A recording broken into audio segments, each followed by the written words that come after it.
Okay, so thank you all for coming. Before I kind of dive right into the material itself, I'd like to make some introductory comments, kind of like broad comments about what this lecture is about. So as you probably know from the website, this talk is going to be about moral philosophy. But what is that? I mean, there's a lot of differing views about what actually constitutes moral philosophy and what actually constitutes ethical thinking. Now, we know that kind of ethics as a field deals with concepts like right, wrong, just, and unjust. But what are those, and how does ethics deal with them? So we all know, in addition to the fact that ethics deals with those concepts, there are certain things that the vast majority of us agree are wrong. Most of us agree that like the Holocaust was wrong, that blatant theft and acts of violence are wrong, and there are certain things that most of us agree are right, like acts of charity and love. But then there are other topics where what is right and wrong is very controversial.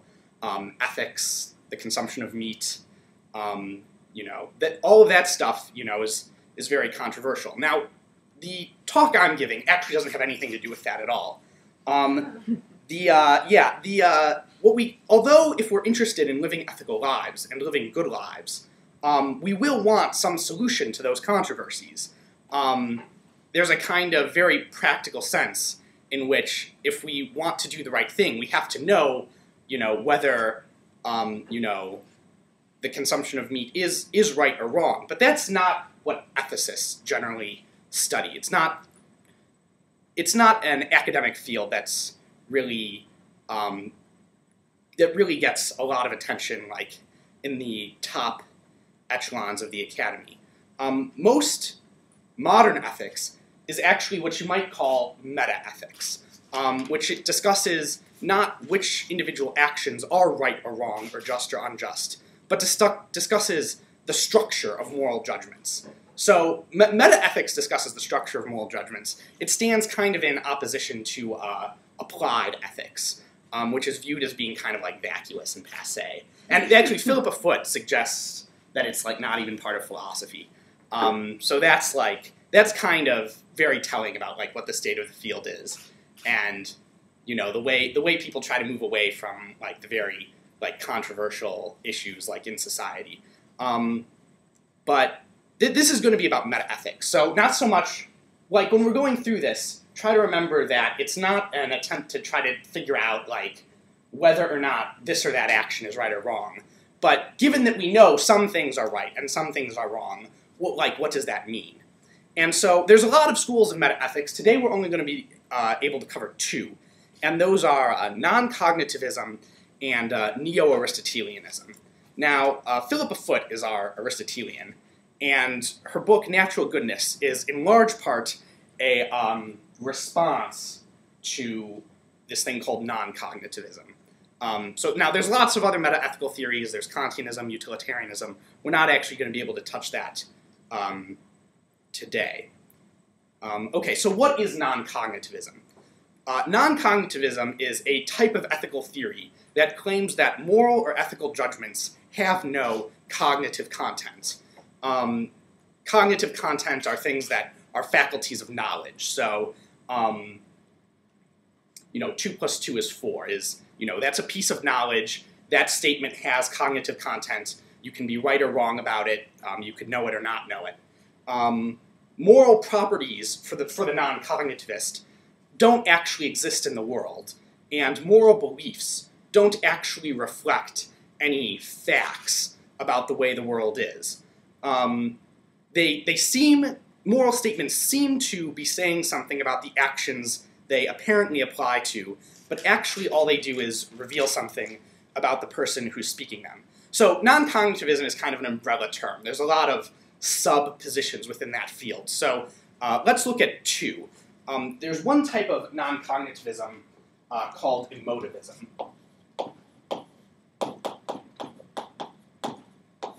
Now, if you're arguing from an emotivist perspective, you take a moral statement like, it is wrong to cross the picket line. And actually, the emotivist doesn't think there's any cognitive content to this. He thinks it only reveals something about the speaker. So for the emotivist, the person who says this is actually saying something like,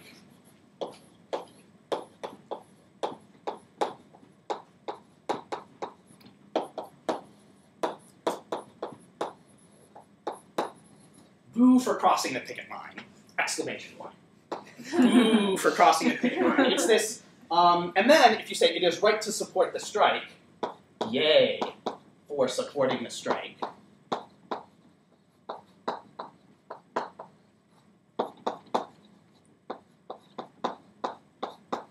This is often referred to as the yay boo theory of ethics. Oh, exclamation point, of course, always with the exclamation point.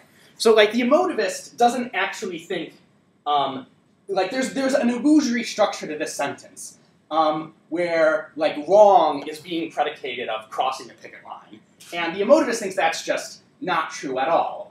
It's just expressing, like, the speaker's, like, deep negative emotional reaction to that idea, and then the reverse for supporting the strike. Now, there's another kind of non-cognitivism called prescriptivism.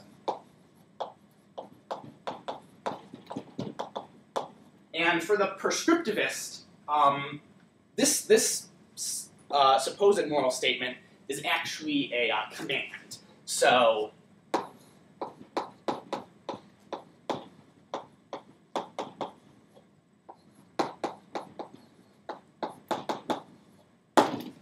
don't cross the picket line.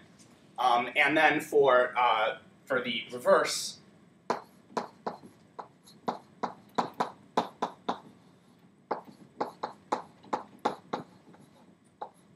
support the strike.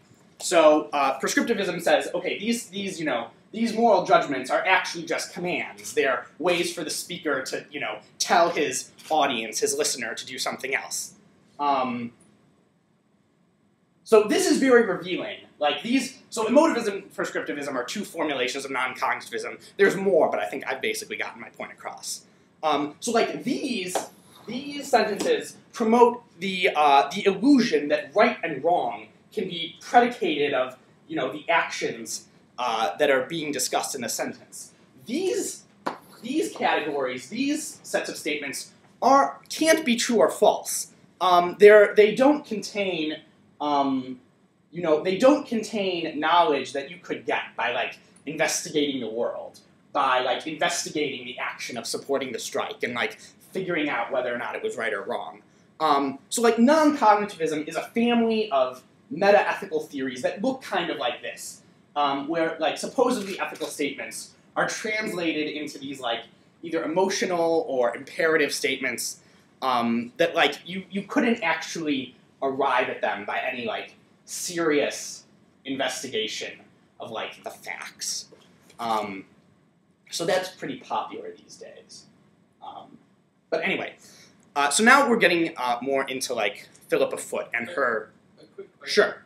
So I kind of get the first one, the emotivism one, because it's just sort of, like, the idea is that the sort of statement, it is wrong to cross the picket line, just represents more, like, sort of an emotional reaction. Right, right. But does the prescriptivism sort of imply that that the command is sort of an innate human thing, or like? No, that's a good question.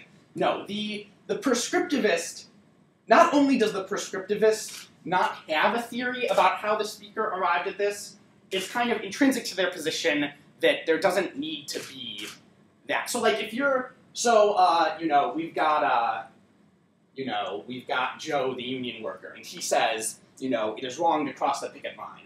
The prescriptivist interprets that as Joe saying, don't cross the picket line. The prescriptivist, they may, but they don't, like, need to explain